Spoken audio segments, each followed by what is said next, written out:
Qu'est-ce que créer aujourd'hui, dans le monde dans lequel nous vivons?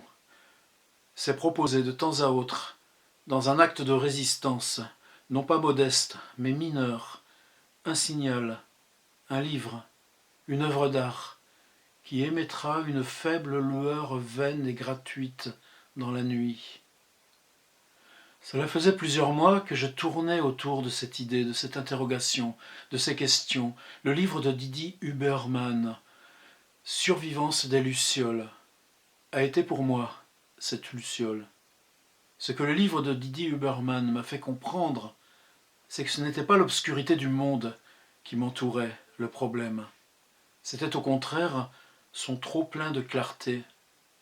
Ce que je faisais en poursuivant avec obstination mon travail d'écrivain depuis 30 ans, c'était simplement m'efforcer d'affirmer une voie humaine possible, un chemin, une attitude, une finesse, une ténuité, une douceur, une dignité, qui en termes d'avantages immédiats, gloire, argent, notoriété, bref, tout sous quoi croule la moindre vedette de football, ne me rapporterait peut-être pas grand-chose, mais qui aurait valeur d'exemple pour mes enfants et à travers eux pour les générations futures, pour l'espèce humaine en général.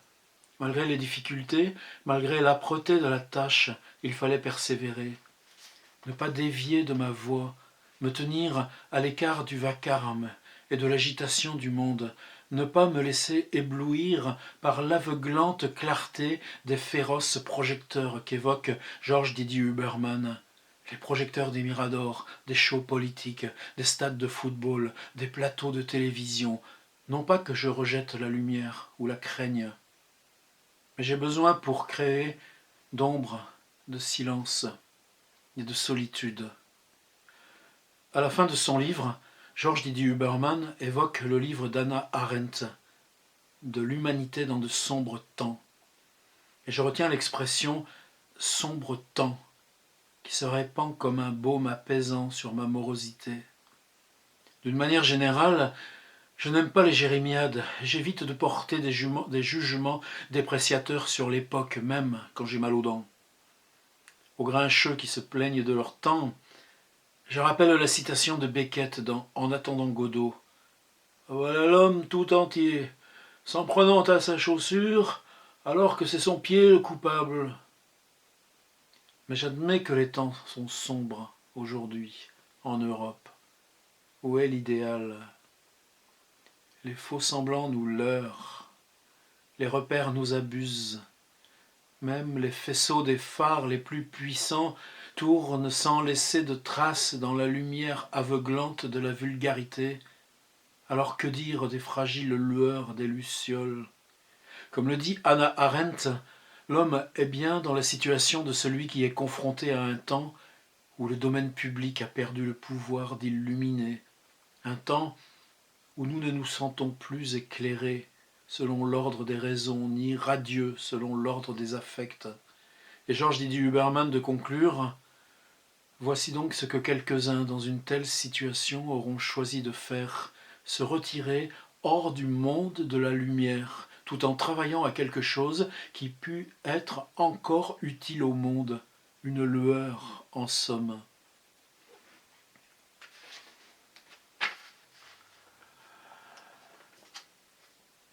Lorsque je n'écris pas, il me semble que les expériences quotidiennes auxquelles je suis confronté dans la vie, les heureuses, mais surtout les douloureuses, celles qui m'écorchent ou me blessent, m'arrivent en vain. Elles glissent sur ma vie, ne marquent pas. Elles n'ont rien à quoi s'accrocher. Elles arrivent comme elles arriveraient à un arbre, à mon cher olivier du petit jardin. À l'inverse, lorsqu'un livre est en cours, tout me sert, tout m'est utile. Je m'empare de tout ce qui passe à ma portée pour en faire mon miel. À toutes les heures de la journée, quand je marche sur la plage, que je me promène dans le maquis corse, ou sur le chemin de la vieille tour, quand je nage dans la mer, quand je lis dans le petit jardin, quand je dors, un travail inlassable de maturation est désormais à l'œuvre. Même si je n'écris rien physiquement sur mon ordinateur, le livre est lancé, l'écriture est en cours. Contrairement aux périodes de ma vie où je n'écris pas, le nouveau projet, encore si peu avancé, si peu ébauché soit-il, devient l'aimant ou l'amarre, ou les milliers de substances nourricières que je glane autour de moi dans le monde extérieur viennent s'agglutiner comme les moules au bouchot, tandis que le nouveau livre, que féconde ces apports accumulés, commence déjà à croître et à se propager dans mon esprit. Deux sortes de déprimes légères ont accompagné l'écriture des romans du cycle de Marie. Celle que le livre que j'étais en train d'écrire n'était pas à la hauteur de mes espérances, qu'il était éventuellement bon, mais certainement pas aussi bon qu'il aurait pu être, pas aussi bon que j'aurais rêvé qu'il fût.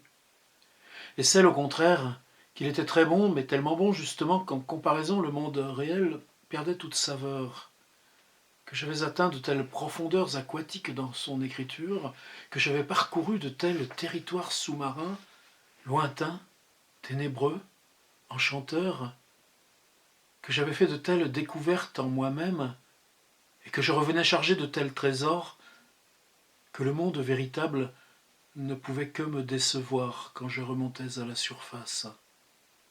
Hors de l'eau, de l'écriture et de ses enchantements, de ses exigences aussi, de sa discipline, le monde réel ne tardait pas à m'insatisfaire, et j'éprouvais alors bien vite une déception du monde. Mais cette déception, cette insatisfaction foncière qui m'accompagnait quand je n'écrivais pas, qui me laissait allongé sur mon lit désœuvré, en chaussettes, vous me connaissez, était précisément l'aiguillon dont j'avais besoin pour me remettre au travail. Alors j'y retournais et me remettais à écrire, et la déception du monde disparaissait pour me laisser de nouveau face au doute, au silence et à l'incertitude, à cette intranquillité foncière qui accompagne toujours l'écriture.